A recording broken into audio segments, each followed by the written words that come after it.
Hi everyone, welcome to our second installment of Backyard Pool Safety. In our first session, we talked about safe water chemistry and the importance of gates and locks.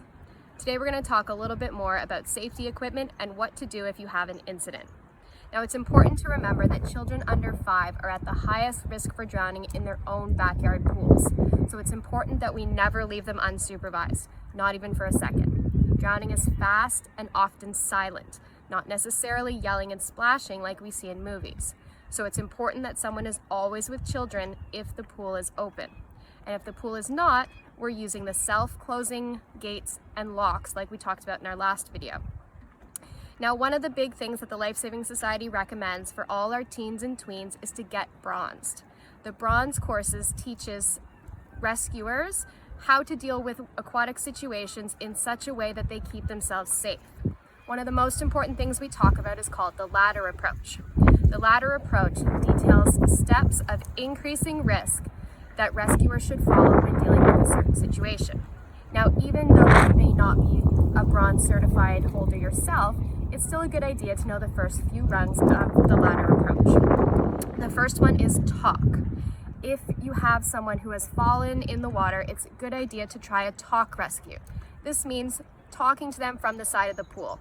Your voice may be able to help orient them to which way is up and which way is down, and may provide the confidence they need to get themselves to the side. The next rung, which is a little bit higher risk, is called throw. It's a great idea to have different buoyant throwing aids inside your outdoor pool enclosure.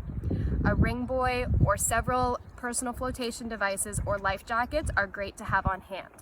You can toss them to your victim and then go back down and use our talk rescue to assist them to the side.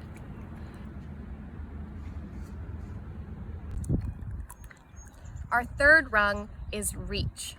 Now, it's a good idea to have a non-conductive reaching pole in your pool enclosure. This way you can help assist the victim to the side without actually getting in yourself. If you are doing a reach rescue, make sure you get down low. I recommend lying on your stomach and holding on to the reaching pole. That way your victim is less likely to pull you in as you're assisting them from the side. Now, it's also very important to remember that if you do have a near drowning or a similar incident where there is a risk that someone inhaled water, they must seek medical attention. There is a risk for aspiration that can last several days after the incident. So it's vitally important that we take them to seek medical attention. Now, hopefully, you've all taken the correct steps from that last video and this one to ensure these steps never happen, but it's always a good idea to be prepared. Encourage your teens and tweens to get their bronze medallion and bronze cross so they can be your backyard lifesavers as well. Have a great summer, everyone.